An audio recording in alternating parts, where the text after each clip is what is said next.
Hello, नमस्कार. आज मी मस्त असं झणझणीत मटण बनवलं आहे. तर अर्धा किलो मटण घेतलेलं, एका पाण्याने स्वच्छ धुवून घेतलं. पातेलं घेतलं, त्याच्यामध्ये तेल टाकलं, फोडणीला कांदा आणि जे मटणावरची जी चरबी असते ती सगळी अगोदर तेलामध्ये टाकायची, छान अशी परतून घ्यायची आणि मग आपण स्वच्छ धुवून घेतलेलं मटण टाकायचं. त्याच्यामध्ये हळद, मीठ टाकायची आणि प्लेट झाकून ठेवायची. पाणी अगोदर ओतायचं नाही, मटण टाकल्या पाणी त्याच्यामध्ये ओतायचं नाही. गरम असो किंवा गार असो, ओतायचं नाही. त्याच्यावरती जे आपण प्लेट झाकतोय त्याच्यामध्ये पाणी ओतायचं आणि ज्यावेळेला ते पाणी गरम झालं की मग ते त्याच्यामध्ये ओतायचं. मटण शिजतंय तोपर्यंत आपण बाकीचे मसाले वगैरे करून घ्यायचे.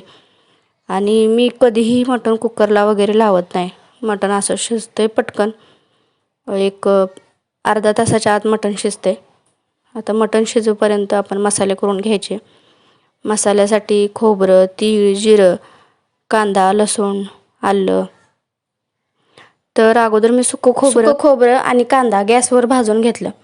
गॅसवर भाजून झाल्यानंतर त्याची पेस्ट बनवून घेतली आणि त्याच्यानंतर दुसरा मसाला म्हणजे ओलं खोबरं, थोडंसं तीळ, थोडंसं जिरं, कोथिंबीर, आलं, लसूण ह्याचं वाटण करून घेतलं. आणि हे जे वाटण करताना कोथिंबीर मी म्हणजे जास्त थोडी टाकायची, कारण वरती रश्शावरती पण कोथिंबीर टाकायची नाही. म्हणजे कसं आता कोल्हापूरच्या लोकांना रस्सा वगैरे प्यायची सवय असते, मग ते उगाच कोथिंबीरीची अडचण नको म्हणून त्यापेक्षा आपण मसाल्यामध्येच कोथिंबीर टाकायची.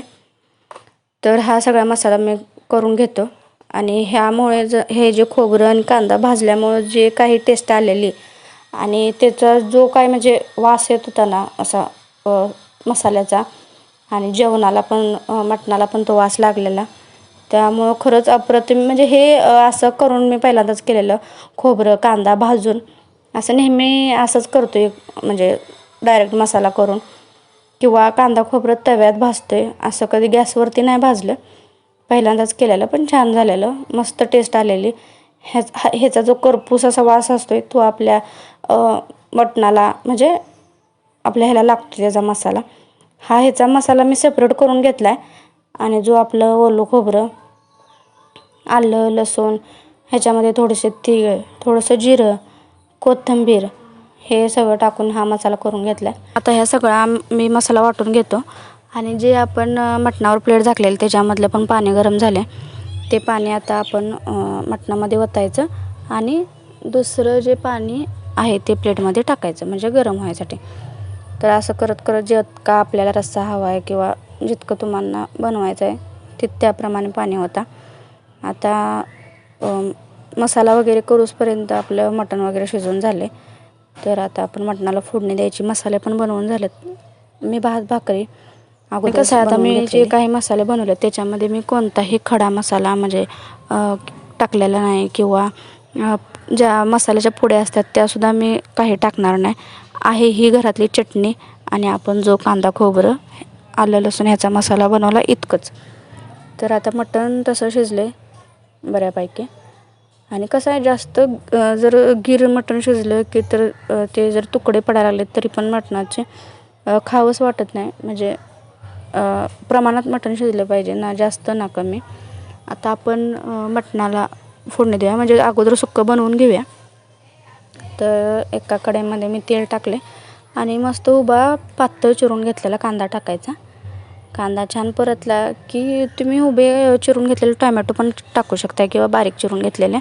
पण कसं आहे, मुलं टोमॅटो ते असं साईडला वगैरे काढून घेतात, म्हणून मी 1-2 टोमॅटोची पेस्ट करून घेतली आणि मग म्हटलं पेस्टच टाकायची त्याच्यामध्ये. मग कांदा छान परतला की त्याच्यामध्ये आपण टोमॅटोची पेस्ट टाकायची. तुमच्यात जर मुलं खात असेल तर तुम्ही चिरून जरी टाकला तरी चालतो आहे. आणि टोमॅटो छान भाजला की त्याच्यामध्ये आपलं खोबऱ्याचं जे वाटण आहे, ओलं खोबरं अगोदर ते टाकायचं आणि जे काही आपण कांदा आणि सुकं खोबरं भाजून वाटण केलेलं हे जे वाटण आहे शेवट टाकायचं. म्हणजे त्याचा जो त्याचा जो वास असतो ना तो टिकून राहिला पाहिजे, असा गेला नाही पाहिजे. त्यामुळे हा छान मसाला भाजला की मग चटणी वगैरे टाकून त्याच्यामध्ये आपला सुकं खोबरं आणि कांद्याचा मसाला टाकायचा. मस्त तेल सुटेपर्यंत मसाला भाजून घ्यायचा. ही आता नुकतीच माझ्या आत्तूनं घरी चटणी बनवल्या 2 दिवस अगोदर, आणि नवीन चटणी बनवली म्हटलं आणि त्याचं जर आपण मटणाचं वगैरे केलं तर ते अप्रतिमच होते. म्हणजे आमच्यात एक शास्त्र असते की नवीन चटणी बनवल्या आणि त्याच्यात जर नॉनव्हेज नाही बनवलं तर मग ते चालत नाही. चटणी केली म्हटलं की जोपर्यंत आपण मटण चिकन काही बनवत नाही तोपर्यंत त्या चटणीचं काय उद्घाटन होत नाही. आता मसाला वगैरे छान परतून झाला आहे. आता त्याच्यामध्ये शिजवून घेतलेलं मटण टाकायचं आहे, एकजीव करून घ्यायचं आणि प्लेट झाकून 1-2 मिनटं मसाला आणि ते एकजीव होईपर्यंत एका साईडला ठेवून द्यायचं. आणि आपल्याला आता रस्सा बनवायचा आहे. आता ह्याच पातेल्यामध्ये मला रस्सा बनवायचा आहे, त्यामुळे मी एक दुसरं पातेलं घेतो, त्याच्यामध्ये मसाला भाजून मी त्याच्यामध्ये टाकणार. आता सेम तेच प्रोसेस करायची. कांदा टाकायचा, टॅमॅटोची जी आपण पेस्ट करून घेतलेली ते टाकायचं, ओला खोबऱ्याचा जो मसाला केलेला तो टाकायचा आणि जो कांदा खोबऱ्याचा मसाला टाकलेला त्यातच मी चटणी अगोदर टाकून घेतली. म्हणजे बरणी ठेवून द्यायला रिकामा पसारा जिथल्या तिथं ठेवलेला बरा असतोय, म्हणून मी त्या मसाल्यातच चटणी टाकून ठेवली. हे छान परतून घ्यायचं, मसाले छान सगळे भाजून घ्यायचे तेल सुटेपर्यंत. तेल ज्यावेळेला जरी आपण कमी टाकलं तरी पण मसाला वगैरे छान भाजला, बारीक गॅसवर भाजला की रशाला कट वगैरे आपोआप येतो. असं नाही की जास्तच तेल टाकलं पाहिजे, कमी तेल टाकलं की कट वगैरे येत नाही. मसाला छान परतला बारीक गॅसवर तेल सुटेपर्यंत. हे तेल जरी मसाल्याला छान सुटलं की तरीसुद्धा आपल्या आमटीला कट वगैरे येतं. आता हे सगळं मसाले भाजून घ्यायचे आणि हे आपण डायरेक्ट आपल्या रश्श्यामध्ये ओतायचे. रश्श्यामध्ये आपण कोथिंबीर वगैरे अजिबात टाकायची नाही. जे आपलं सुक्कं आहे त्याच्यामध्ये कोथिंबीर, चवीपुरतं मीठ, कारण शिजताना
तर कसा वाटला व्हिडिओ? मस्त असा आपला सुक्कं रस्सा बनवून झाले.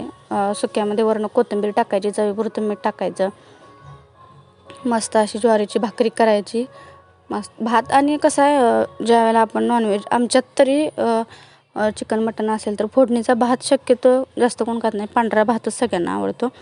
त्यामुळे मी मसाले भात वगैरे बनवायचं खेट काढलंच नाही. म्हटलं हायच पांढरा भात, भाकरी, कांदा, लिंबू हेच छान लागतं.